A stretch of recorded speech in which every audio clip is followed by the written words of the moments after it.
Hello friends, welcome to success 3। दोस्तों, IBPS की बात करें तो आईबीपीएस इंडिया में जो हमारे बैंक्स हैं, पब्लिक सेक्टर बैंक्स हो, ग्रामीण बैंक्स हो या अदर बैंक्स के रिक्रूटमेंट को लेकर वर्क करता है। तो अभी अभी आईबीपीएस ने एक नया रिक्रूटमेंट नोटिफिकेशन निकाला है, दैट इज द ग्रामीण बैंक्स को लेकर, रीजनल रूरल बैंक्स, जिसको हम आरआरबीज बोलते हैं।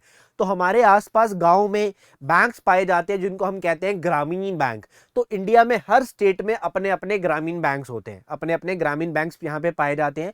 ये जो ग्रामीण बैंक्स होते हैं, इनको स्टेट गवर्नमेंट, सेंट्रल गवर्नमेंट और एक पब्लिक सेक्टर बैंक या प्राइवेट बैंक मिलकर चलाते हैं। यानी कि एक स्पॉन्सर बैंक होता है एंड सेंट्रल गवर्नमेंट का स्टेक होता है और स्टेट गवर्नमेंट का स्टेक होता है, ये मिलकर चलाते हैं। और इनमें जो एम्प्लॉयज वर्क करते हैं, चाहे वो क्लर्क हैं, चाहे वो पीओ है यानी कि असिस्टेंट मैनेजर है या मैनेजर है, इन सबको आईबीपीएस के द्वारा रिक्रूट किया जाता है। तो आईबीपीएस हर साल यहाँ पर रीजनल रूरल बैंक को लेके एक रिक्रूटमेंट नोटिफिकेशन निकालता है। एंड अगर मैं बात करूं इस साल की, यानी कि 2022-23 के लिए जो रिक्रूटमेंट है आईबीपीएस का, तो आईबीपीएस ने अपना नोटिफिकेशन जो है वो रिलीज कर दिया है।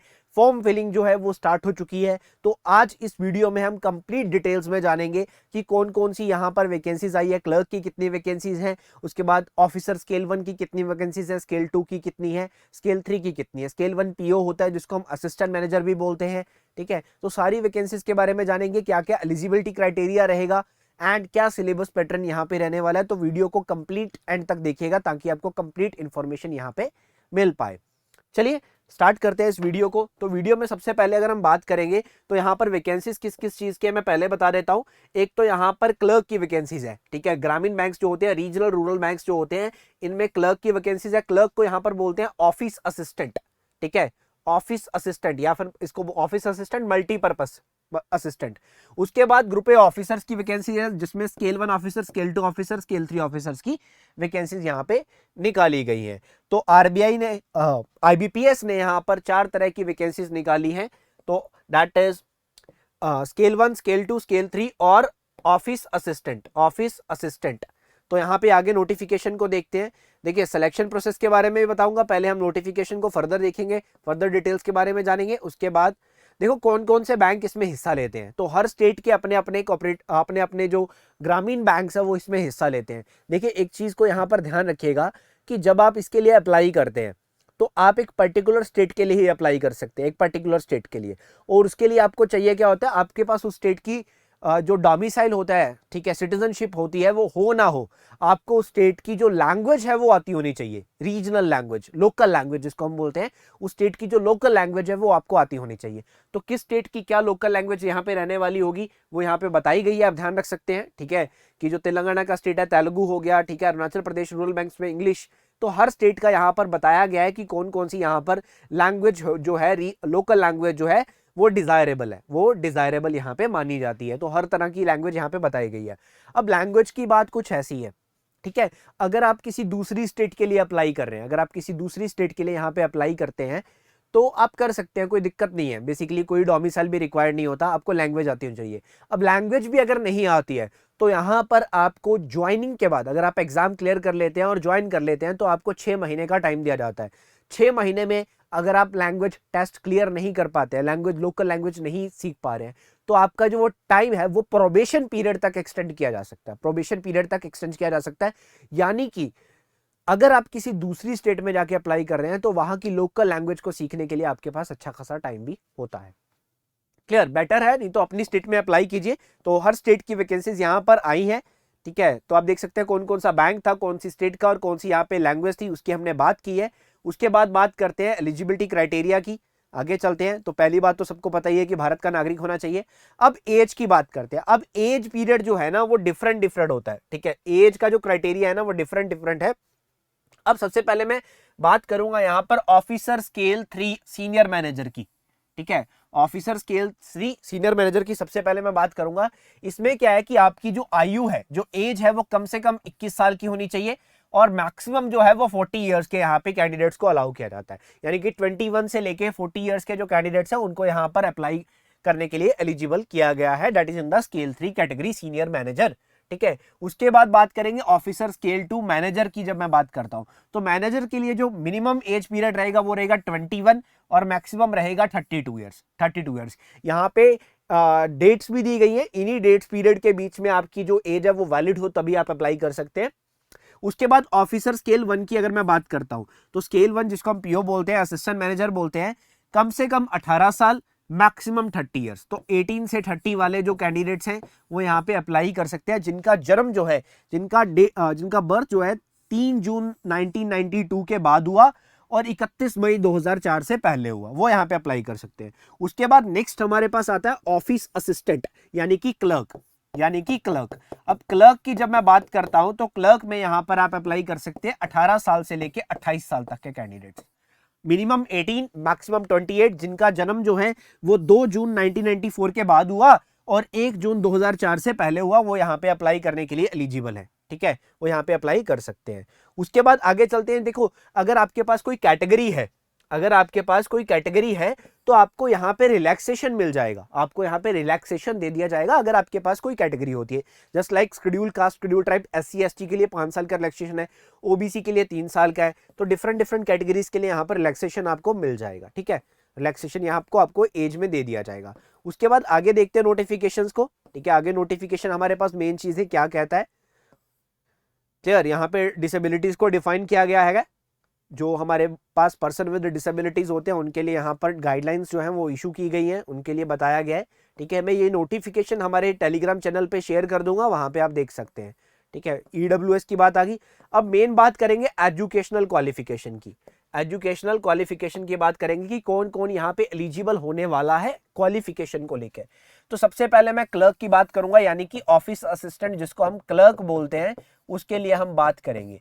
तो देखो, क्लर्क के पास एक बैचलर डिग्री होनी चाहिए किसी भी फील्ड में, चाहे आपने BE किया है, BCA किया है, BBA किया है, BTech करी है, ठीक है, BSc IT करी है, डज नॉट मैटर, बस एक ग्रेजुएशन की डिग्री आपके पास होनी चाहिए, ग्रेजुएशन आपने किया होना चाहिए। और उसके बाद लोकल लैंग्वेज, जो मैंने आपको पहले बताया कि लोकल लैंग्वेज यहाँ पे आपको आती होनी चाहिए, लोकल लैंग्वेज। ठीक है, लोकल लैंग्वेज आपको आती होनी चाहिए। उसके बाद कंप्यूटर की नॉलेज भी आपके पास होनी चाहिए, आपको कंप्यूटर चलाना आता होना चाहिए, क्योंकि आजकल बैंकिंग सिस्टम में सारा काम ही कंप्यूटराइज्ड है। तो कंप्यूटर की जो नॉलेज है वो बैंक यहाँ पे डिजायर करता है कि बैंक चाहता है कि आपको कंप्यूटर चलाना तो आता हो। ठीक है, तो यहाँ पर क्लर्क के लिए एक्सपीरियंस कोई नहीं चाहिए होता, एक्सपीरियंस की रिक्वायरमेंट नहीं है, बट आपके पास एक bachelor degree, local language plus computer चलाना आता होना चाहिए। उसके बाद स्केल 1 ऑफिसर की हम बात करेंगे, असिस्टेंट मैनेजर, यानी कि मैं PO की बात यहां पे करूंगा, प्रोबेशनरी ऑफिसर की बात हम यहां पे करेंगे। इसके पास भी एक बैचलर डिग्री होनी चाहिए। ठीक है, किसी भी फील्ड की बैचलर डिग्री वाला अप्लाई कर सकता है, बट बैंक यहां पे कहता है कि हम एक प्रेफरेंस देंगे, यानी कि अगर कैंडिडेट्स ने एग्जाम क्लियर किया है और हमारे पास जब काउंसलिंग के लिए आ रहे हैं, ठीक है, तो किन कैंडिडेट्स को हम प्रेफर करेंगे, तो वो यहाँ पर इन्होंने दिया जिन्होंने एग्रीकल्चर में अपना ग्रेजुएशन करा, हॉर्टिकल्चर में करा, फॉरेस्ट्री में करा, एनिमल हस्बेंड्री में करा, वेटरनरी साइंस में करा, एग्रीकल्चर इंजीनियरिंग में करा, पिस्कीकल्चर में करा, एग्रीकल्चर मार्केटिंग में करा, कॉर्पोरेशन में करा, एग्रीकल्चर मार्केटिंग एंड कॉर्पोरेशन में करा, IT में करा यानी इंफॉर्मेशन टेक्नोलॉजी में करा, मैनेजमेंट में करा, लॉ में करा, इकोनॉमिक्स में करा या अकाउंटेंसी में करा। इन फील्ड्स में अगर किसी ने अपना ग्रेजुएशन किया, यानी कि जो BCom वाले हैं, ठीक है, या जिन्होंने BSc एग्रीकल्चर वगैरह किया है, एग्रीकल्चर इंजीनियरिंग करी है, उनके लिए यहाँ पर बेनिफिट है। ठीक है, या जिन्होंने BBA किया है, मैनेजमेंट की डिग्री आ जाती है, ठीक है, LLB करी है, उनको भी यहाँ पर फायदा है, BSc IT करी है, BCA करी है, BTech इन IT और CSE करी है, वो सब यहाँ पर फायदा लेने वाले। उसके बाद लोकल लैंग्वेज तो डिजायरेबल है ही है, एंड कंप्यूटर की नॉलेज भी आपको पता होनी चाहिए, कंप्यूटर चलाना ये यहाँ पर है, और एक्सपीरियंस इसमें भी कोई नहीं चाहिए, यानी कि कोई भी फ्रेशर भी अप्लाई कर सकता है इन दोनों पोस्ट के लिए। क्लर्क के लिए और PO के लिए कोई भी जो कैंडिडेट ग्रेजुएटेड है और इनकी एज 18 साल से ऊपर है वो यहाँ पे अप्लाई कर सकते हैं, तो फ्रेशर्स के लिए एक अच्छा चांस। बट इसके बाद की जो हमारे पास पोस्ट है, चाहे वो स्केल 2 की है, चाहे स्केल 3 की है, यानी कि मैनेजर या सीनियर मैनेजर की है, उनके लिए आपके पास होना चाहिए एक्सपीरियंस, उनके लिए यहाँ पर आपको एक्सपीरियंस की रिक्वायरमेंट पड़ती है। तो जानते हैं बाकी की वैकेंसीज को भी। तो सबसे पहले मैं स्केल 2 की यहाँ पे बात करूँ तो स्केल 2 में जनरल बैंकिंग ऑफिसर मैनेजर की हम बात कर रहे हैं, तो बैचलर डिग्री आपके पास किसी भी फील्ड में होएगी, चलेगा। कम से कम 50% नंबर आपके आए होने चाहिए, कम से कम 50% नंबर आपके आए होना। एंड यहाँ पे कुछ फील्ड्स दी हुई है, that is banking, finance, marketing, agriculture, horticulture, forestry, animal husbandry, veterinary science, agriculture engineering, pisciculture, management, law, economics, accountancy, IT, इन सबको प्रेफरेंस दिया जाएगा।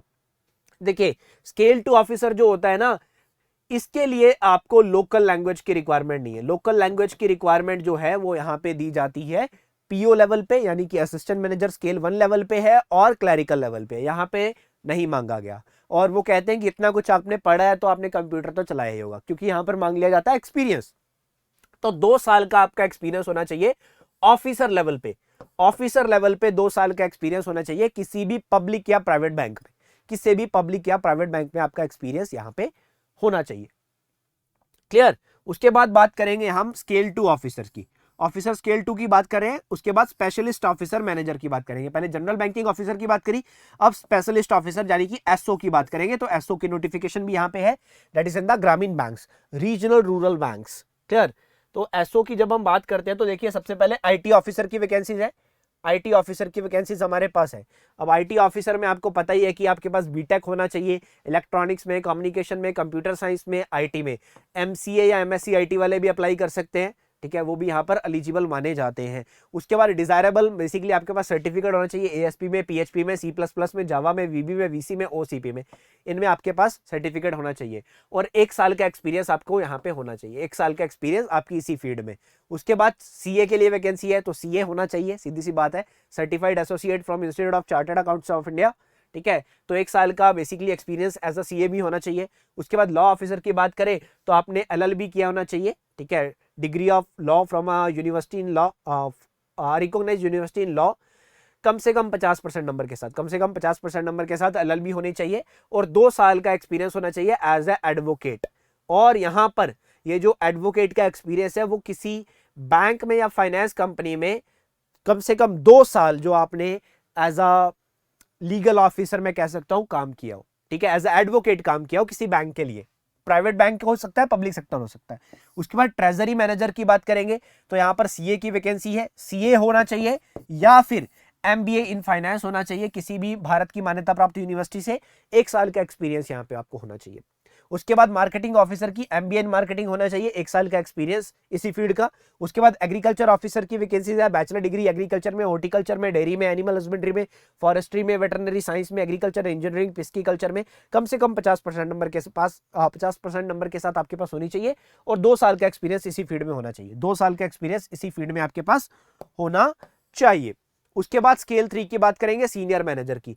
अब सीनियर मैनेजर की हम बात करते हैं तो बैचलर डिग्री किसी भी फील्ड में, किसी भी फील्ड में बैचलर डिग्री, बट यहां पे कुछ फील्ड्स दी गई है जो पहले दी गई थी स्केल 1 में, तो उनमें प्रेफरेंस दी जाएगी उन्हीं फील्ड वाले पर्संस को। बट स्केल 1 में कोई भी एक्सपीरियंस रिक्वायर्ड नहीं था, यहां पे एक्सपीरियंस होना चाहिए 5 साल का, ठीक है। किसी बैंक या फाइनेंशियल इंस्टीट्यूशन में कम से कम एक्सपीरियंस होना चाहिए 5 साल का as a officer, as an officer 5 साल का एक्सपीरियंस आपके पास होना चाहिए। तो ये जो कैंडिडेट्स, ये जो क्वालिफिकेशन आपके सामने मैंने रखी है, ये आपको होना चाहिए। और बेसिकली आप, अब बात आती है कि जो फाइनल ईयर वाले कैंडिडेट्स हैं क्या वो अप्लाई कर सकते हैं। बहुत सारे बच्चों का सवाल आता है, सर मैं फाइनल ईयर में हूं, क्या मैं अप्लाई कर सकता हूं। अगर आपका जो रिजल्ट है, ठीक है, आप फाइनल ईयर में हो सकते हैं, आपके पास अभी डिग्री नहीं होनी चाहिए, अगर आपका रिजल्ट 27 जून 2022 से पहले पहले आ जाएगा तो आप अप्लाई कर सकते हो। अगर आपका रिजल्ट 27 जून 2022 से पहले पहले आपका रिजल्ट आना जाना चाहिए, आपको डिग्री होना वो मैटर नहीं करता, आपका फाइनल का रिजल्ट आ जाना चाहिए, तो आप यहां पे एलिजिबल हैं। 27 जून 2022, क्लियर, क्लियर जी। 27 जून 2022 से पहले पहले आपका रिजल्ट हो जाना चाहिए, आपके पास रिजल्ट होना चाहिए। हाँ जी, कोई डाउट है तो आप बेसिकली कमेंट सेक्शन में अपना डाउट पूछ सकते हैं। किसी भी तरह का कोई डाउट या कंफ्यूजन आता है कमेंट सेक्शन में पूछ सकते हैं। क्लियर। तो लोकल लैंग्वेज की रिक्वायरमेंट यहाँ पे जो है, प्रोफिशिएंसी इन लोकल लैंग्वेज, वो आपकी स्केल 1 या ऑफिस असिस्टेंट क्लर्क के लिए होनी चाहिए, वो मैंडेटरी है, ठीक है। वो कुछ इस तरह से है कि जिस लोकल लैंग्वेज की आप बात कर रहे हैं तो 8वीं कक्षा तक आपने वो पढ़ी होनी चाहिए, 8वीं कक्षा तक, ठीक है। 8वीं कक्षा तक अगर आपने वो पढ़ी हुई है तो दैट इज ओके, क्लियर। और अगर किसी ने 8वीं कक्षा तक नहीं पढ़ी हुई, अगर किसी ने 8वीं कक्षा तक नहीं पढ़ी हुई तो उसको यहां पर स्किल्स को दिखाना पड़ेगा, टेस्ट देना पड़ेगा लोकल लैंग्वेज का। वो कब? 6 महीने के टाइम के अंदर, 6 महीने के टाइम के अंदर। बट 6 महीने में अगर आप नहीं कर पाते हैं तो आपका एक्सटेंड जो टाइम है वो आरआरबीज मतलब बैंक के द्वारा बढ़ा दिया जाएगा, बट प्रोबेशन पीरियड तक बढ़ाया जाएगा। अब फॉर्म फिल करोगे, अप्लाई करोगे तो ऑनलाइन फॉर्म फिल होना है और कुछ फीस भी पे करनी पड़ेगी। तो यहां पर स्केल 1, स्केल 2, स्केल 3 के लिए जो फीस है वो SC ST PWBD के लिए 175 है, और ऑफिस असिस्टेंट के लिए भी सेम है, और बाकी जितने भी है चाहे जनरल वाले हैं, ईडब्ल्यूएस वाले हैं, उन सब के लिए 850 है।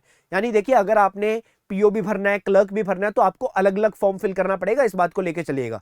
पीओ के लिए अलग 850 देने हैं, क्लर्क के लिए अलग से 850 देने हैं, ठीक है। तो अलग अलग फॉर्म फिल करना पड़ेगा आपको, अगर आप इस बात का ध्यान रखिएगा। दोनों को आप एक ही फॉर्म से अप्लाई नहीं कर सकते, आपको अलग अलग करना पड़ेगा, ठीक है।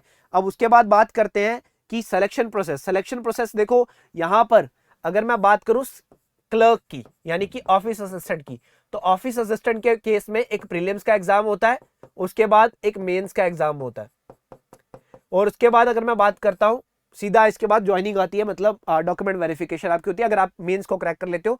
प्री सिर्फ क्वालिफाइंग इन नेचर होता है, इसके मार्क्स फाइनल सिलेक्शन में काउंट नहीं होते। उसके बाद मैं बात करूं यहां पर पीओ की यानी कि स्केल 1 की, तो स्केल 1 में यहां पर हमारे पास क्या रहेगा, दैट इज एक प्रीलिम्स का एग्जाम, एक मेंस का एग्जाम, ठीक है। जो प्रीलिम्स को क्रैक करेगा वो मेंस देगा, और जो मेंस क्रैक करेगा वो इंटरव्यू देगा। वो इंटरव्यू यहां पर देगा जो बैंक के द्वारा, आईबीपीएस के द्वारा, आरआरबी बैंक के द्वारा जिस बैंक के लिए आप दे रहे हो, और उसके स्पॉन्सर बैंक के द्वारा मिलकर यहां पे कंडक्ट किया जाता है। तो दैट इज इंटरव्यू यहां पे रहने वाला है। बाकी स्केल 2 स्केल 3 तो एक्सपीरियंस पर्संस के लिए है, मैं यहां पर फ्रेशर्स की बात कर रहा हूं, ठीक है, उनके लिए भी एग्जाम है। तो यहां पर प्रीलिम्स एग्जाम जो ऑफिस असिस्टेंट के लिए रहेगा यानी कि क्लर्क के लिए रहेगा, उसमें 2 ही सब्जेक्ट आते हैं, रीजनिंग और मैथ्स यहां पे आता है। 40-40 क्वेश्चन पूछे जाते हैं, 80 नंबर का होता है, ठीक है, और 80 क्वेश्चन होते हैं, 80 नंबर के होते हैं, और कंपोजिट टाइम मिलता है 45 मिनट का, यानी कि 45 मिनट में 80 क्वेश्चन करने होते हैं। इजी होता है, आराम से आप कर सकते हो। उसके बाद स्केल 1 की अगर हम बात करें तो स्केल 1 में रीजनिंग और क्वांटिटेटिव एप्टीट्यूड सेम रहता है, मतलब सेम वही चीज है। देखो यहाँ पर न्यूमेरिकल एबिलिटी लिखा था, यहाँ पे क्वांटिटेटिव एप्टीट्यूड, यहाँ पर बेसिकली अर्थमेटिक वाले क्वेश्चंस बढ़ जाते हैं, यहाँ पर कैलकुलेशंस ज्यादा पूछी जाती है, ठीक है। तो 80 क्वेश्चन सेम पैटर्न है, 80 क्वेश्चन 80 नंबर 45 मिनट प्रीलिम्स था ये। तो प्रीलिम्स जब भी आप इनका क्रैक करोगे फिर आप मेंस के लिए एलिजिबल हो जाओगे, फिर आपको देना है मेंस। अब मेंस की बात कर लेते हैं आगे। मेंस में क्या होता है, तो मेंस में आप देख सकते हो रीजनिंग आएगी, ठीक है, कंप्यूटर नॉलेज आएगी, जनरल अवेयरनेस आएगी, इंग्लिश या हिंदी में से आपके पास चॉइस होती है, इंग्लिश या हिंदी में से चॉइस होती है आपके पास कि आपको कौन सा चाहिए। उसके बाद न्यूमेरिकल एबिलिटी आएगी, ठीक है। तो ये 200 क्वेश्चन पूछे जाते हैं, 200 नंबर का पेपर होता है, ठीक है। अब यहाँ पे थोड़ा सा एक चीज का ध्यान रखिएगा कि यहाँ पे जो मैथ और रीजनिंग है ना, इनके जो 40 क्वेश्चन आते हैं वो 50 नंबर के होते हैं, यानी कि कुछ क्वेश्चन इसमें 1.5 नंबर के होंगे या 2 नंबर के होंगे। और यहाँ पे कंप्यूटर का क्वेश्चन हाफ मार्क का होता है, कंपोजिट टाइम मिलता है 2 घंटे का, ठीक है। सेम ऑफिसर स्केल 1 में पेपर का लेवल बढ़ जाएगा, बाकी सब चीजें सेम है, ठीक है, सेम ही पैटर्न है, सेम ही पैटर्न है, पेपर का लेवल बढ़ जाएगा बस, सेम ही पैटर्न है, ठीक है, सेम ही पैटर्न है। इसमें आपके पास चॉइस होती है, आपने इंग्लिश करनी है या हिंदी करनी है। इंग्लिश या हिंदी को पहले चूज नहीं करना है, आपके सामने पेपर में दोनों पड़े हुए हैं, जब आप पेपर देने जा रहे हो तो आपकी मर्जी है कि वहां आप कोई एक उठा के अटेम्प्ट कर लो, ये आपकी वहां पे चॉइस होती है, पहले नहीं लिखना होता कहीं पे भी कि मुझे इंग्लिश के लिए जाना है या मुझे हिंदी के लिए जाना है। आप कुछ भी एक प्रिपेयर करिए और पेपर में जाकर अटेम्प्ट कीजिए, पेपर में जाकर अटेम्प्ट कीजिए, क्लियर। तो ये यहां पर बेसिकली अगर मैं बात करूं जो आपका प्रीलिम्स का एग्जाम है, ठीक है, वो कौन सी भाषा में आएगा, तो वो आपकी लोकल लैंग्वेज में चॉइस होती है, इंग्लिश हिंदी और आपकी लोकल लैंग्वेज, इंग्लिश हिंदी और आपकी लोकल लैंग्वेज। यहाँ पर आप देख सकते हैं कि जो जो एरियाज यहाँ पे दिए गए किन किन लैंग्वेज में आपका एग्जाम हो सकता है, वो यहाँ पे मीडियम्स दिए गए हैं, ठीक है। उसके बाद स्केल 2 का पैटर्न आ गया। स्केल 2 की बात करें तो जो जनरल बैंकिंग ऑफिसर है उसमें रीजनिंग पूछी जाती है 40 क्वेश्चन, कंप्यूटर नॉलेज के होते हैं 40 क्वेश्चन, फाइनेंशियल अवेयरनेस 40 क्वेश्चन, और इंग्लिश और हिंदी आती है सेम कि एक ही अटेम्प्ट करना है। और उसके बाद क्वांटिटेटिव एप्टीट्यूड एंड डीआई, तो 200 क्वेश्चन 200 नंबर 2 घंटे, ठीक है। उसके बाद स्पेशलिस्ट कैडर की हम बात करें तो देखो स्पेशलिस्ट कैडर में क्या चीज एक्स्ट्रा ऐड हो जाएगी, बाकी चीज तो सेम ही रहेंगी, ठीक है। इसमें ऐड हो जाएगा आपका जो प्रोफेशनल सब्जेक्ट है, ठीक है, प्रोफेशनल सब्जेक्ट, यानी कि आप एग्रीकल्चर फील्ड वाले हैं, आईटी फील्ड वाले हैं, एलएलबी वाले हैं, तो आपका जो प्रोफेशनल सब्जेक्ट है वो ऐड हो जाएगा साथ में। बाकी चीजें तो आएंगी रीजनिंग, जीके, इंग्लिश, हिंदी, ठीक है, मैथ्स, ये तो आएगा ही आएगा, आपकी साथ में प्रोफेशनल नॉलेज ऐड ऑन हो जाएगी, इसके अलावा कुछ नहीं रहता है। और स्केल 2 की बात करें या स्केल 3 की बात करें, इंटरव्यू रहने वाला है, ठीक है। उसके बाद बेसिकली जो क्वेश्चंस आप अटेम्प्ट करते हो, एक क्वेश्चन 1 नंबर का हमने देखा, और यहां पर नेगेटिव मार्किंग भी होती है, कितनी होगी 0.25, या मैं कह दूंगा 1/4 यहां पर नेगेटिव मार्किंग रहती है, क्लियर, नेगेटिव मार्किंग रहती है। तो इसके लिए आप अप्लाई कर सकते हैं ठीक है, अप्लाई आप कर सकते हैं, आपके सामने नोटिफिकेशन है, ठीक है, मैं लिंक भी डिस्क्रिप्शन में प्रोवाइड करवा दूंगा, उसके लिए आप क्लिक करके। हाँ, रेशियो कितनी रहती है फाइनल सिलेक्शन में, इंटरव्यू और उसकी, देखो क्लर्क में तो इंटरव्यू है नहीं, स्केल 1 स्केल 2 स्केल 3 की बात करें तो 80 मार्क्स जो है 80-20 का रेशियो रहता है। 80 वैल्यू रहती है आपकी मेंस की और 20 वेटेज आपकी इंटरव्यू की। तो मेंस में अच्छा खासा आपको स्कोर करना पड़ेगा। क्लियर, प्रीलिम्स तो क्रैक करना ही करना है, मेंस में आपको अच्छा खासा स्कोर करना पड़ेगा। ठीक है, तो अब आगे चलते हैं, नोटिफिकेशन में आगे देखते हैं अगर कुछ है तो। हाँ, एक चीज वो भी, आप एक पर्टिकुलर स्टेट के लिए अप्लाई करोगे, आपकी जो जॉब है वो जीवन भर उसी स्टेट में रहने वाली है, आपको किसी दूसरी स्टेट में ट्रांसफर नहीं किया जाएगा जैसे पब्लिक सेक्टर बैंक्स में हो जाता है। हो सकता है, मोस्ट प्रोबेबली चांस यही होता है कि आपको जो घर है उसके नजदीकी ही आपको जो ब्रांच है वो एलोकेट कर दी जाती है। ये यहां पर रहता है, जो बेसिकली अपॉइंटमेंट यहां पे रहती है अगर आप एग्जाम को क्रैक करते हो, अगर आप एग्जाम को क्रैक कर देते हैं। क्लियर, तो बाकी चीजों में अगर आपको कोई डाउट आता है, ठीक है, एक पासपोर्ट साइज फोटो, एक डिक्लेरेशन, एक थंब इंप्रेशन आपके पास होना चाहिए और सिग्नेचर जो है वो स्कैन होने चाहिए जब आप फॉर्म के लिए अप्लाई करेंगे, जब आप इस फॉर्म को भरेंगे। ठीक है, आप देख सकते हैं एक फोटोग्राफ, एक सिग्नेचर, एक लेफ्ट थंब इंप्रेशन और एक हैंड रिटन डिक्लेरेशन जो यहाँ पे दी जाती है। ठीक है, वो यहाँ पे आपको भरनी है। This is the declaration, I dash यानी कि आपका नाम, hereby declare that all the information submitted by me in the application form is correct, true and valid. I will present the supporting documents as and when required. आपको अपने running hand से इसको लिखना है एक paper में और scan करके यहाँ पे अपलोड करना होता है। क्लियर, कैपिटल में नहीं लिखना है, कैपिटल में नहीं लिखना है। फीस मैं आपको पहले ही बता चुका हूँ, ठीक है, फीस मैं आपको पहले ही बता चुका हूँ। तो बाकी मार्क्स वगैरह फिल करने होते हैं अप्लाई करने वक्त पे। हाँ, वैकेंसीज की बात कर लेते हैं कि कौन से एरियाज की कितनी वैकेंसीज है, कौन से स्टेट की कितनी वैकेंसीज है और क्लर्क में कितनी है और पीओ में कितनी है। इस चीज़ की बात हम कर लेते हैं, इस चीज़ की बात हम कर लेते हैं।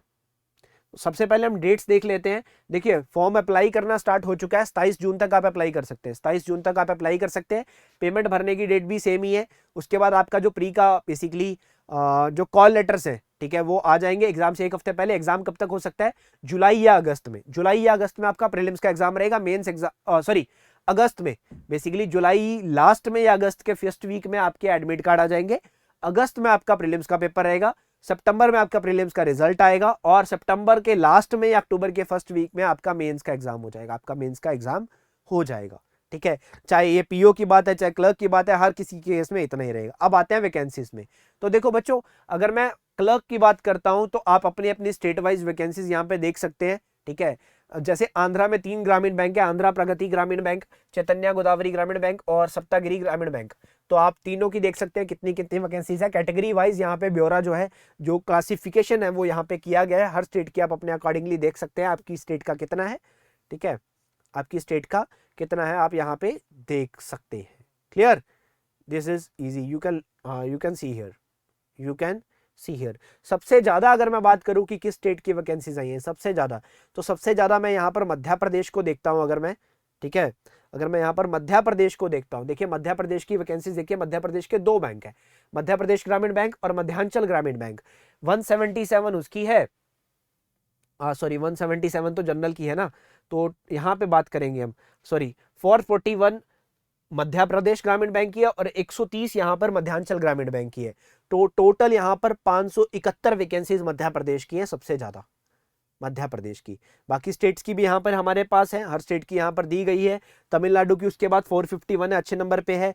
और उसके बाद हम बात करेंगे तेलंगाना की, तेलंगाना की भी अच्छी खासी है, लगभग 450 से ऊपर है। सेकंड नंबर पे तेलंगाना की वैकेंसी हो जाएगी क्योंकि 285 और 174, ठीक है, 459 हो जाएगा, ये 459 यहाँ पे हो जाएंगी अच्छी खासी वैकेंसीज। तो हर स्टेट की वैकेंसीज यहाँ पे गिवन है। दिस इज द क्लर्क की बात करी। अब ऑफिसर स्केल 1 की बात कर लेते हैं, यानी कि पीओ की बाबात करेंगे। फ्रेशर इसके लिए भी एलिजिबल्स हैं, यू कैन सी हियर। ठीक है, इसमें भी अगर हम बात करें तो कर्नाटका की अच्छी खासी वैकेंसीज है। कर्नाटका की अगर हम देखें 231 और 198, ठीक है, अच्छी खासी वैकेंसीज यहाँ पे दी गई हैं, 425 वैकेंसीज लगभग। उसके बाद महाराष्ट्र की आप देखिए, आपको दिख रहा है महाराष्ट्र में भी अच्छी खासी वैकेंसीज है। मध्य प्रदेश में भी अच्छी खासी हैं, 300 से ऊपर है और 265 महाराष्ट्र की है। अच्छी खासी वैकेंसीज यहाँ पे आई हैं, अच्छी खासी वैकेंसीज यहाँ पर इस बार निकाली गई हैं ग्रामीण बैंक्स के द्वारा। उसके बाद यहाँ पर आप देख सकते हैं स्केल 2 एग्रीकल्चर ऑफिसर्स की, इसकी वैकेंसीज इतनी ज़्यादा नहीं है। ठीक है, यूपी में है 7 वैकेंसीज, और उसके बाद राजस्थान में पंजाब ग्रामीण बैंक की 3 वैकेंसीज हैं। उसके बाद मार्केटिंग ऑफिसर की बात कर लेते हैं, ये तो सब में 0-0 ही है। यहाँ पे आती हैं 2 वैकेंसीज हमारे पास प्रथमा ग्रामीण बैंक की, यूपी की वैकेंसीज हैं। देखिए इंडिया में जब आरआरबीज बनाए गए थे ना, रीजनल रूरल बैंक्स बनाए गए थे, तो इंडिया में सबसे पहला जो ग्रामीण बैंक ओपन हुआ था वो था प्रथमा ग्रामीण बैंक। प्रथमा ग्रामीण बैंक उत्तर प्रदेश का बैंक, ये इंडिया का पहला आरआरबी था। 1975 में ओपन किया गया था, 1975 में। उसके बाद ट्रेजरी मैनेजर की वैकेंसीज है, ठीक है, लॉ की वैकेंसीज है। आप अपने कन्वीनियंस के अकॉर्डिंगली जिसके लिए आप एलिजिबल है, आप देख सकते हैं सीए की वैकेंसीज है, ठीक है। ये हमारे पास आईटी ऑफिसर की वैकेंसीज आ गई है। अपने अकॉर्डिंगली आप अपनी कन्वीनियंस के अकॉर्डिंगली यहाँ पे देख सकते हैं। दिस इज इजी, ठीक है। इस नोटिफिकेशंस को हमारे टेलीग्राम चैनल पे अपलोड किया जाएगा। टेलीग्राम का लिंक डिस्क्रिप्शन में गिवन है, आप यहाँ जाके हमारे टेलीग्राम चैनल को ज्वाइन कर सकते हैं। क्लियर? तो एग्जाम सेंटर्स के बारे में यहाँ पे बता दिया गया है कि आप पेपर देने कहाँ कहाँ जा सकते हैं, ये यहाँ पे डिफाइन कर दिया गया है, ठीक है। तो ये था यहाँ पर आरआरबी का नोटिफिकेशन। तो अगर आप बैंकिंग सेक्टर में अपना करियर बनाना चाहते हो तो this is a very good opportunity, ठीक है। That is of 2022-2023, that is the IBPS RRB recruitment. तो जल्दी से जल्दी, ठीक है, इसकी तैयारी स्टार्ट कर दीजिए, फॉर्म को अप्लाई कर लीजिए, भर दीजिए, फिल कर दीजिए अपनी डिटेल्स के साथ। अच्छे से ध्यान से भरिएगा ताकि कुछ गलती ना हो। कोई भी डाउट आता है तो कमेंट सेक्शन में आप पूछ सकते हैं। एंड अगर आपने हमारे YouTube चैनल को अभी तक सब्सक्राइब नहीं किया तो हमारे YouTube चैनल को सब्सक्राइब कर लीजिए और बेल आइकन दबाना नहीं भूलिएगा। तो it's all for the day guys, thank you so much and all the best.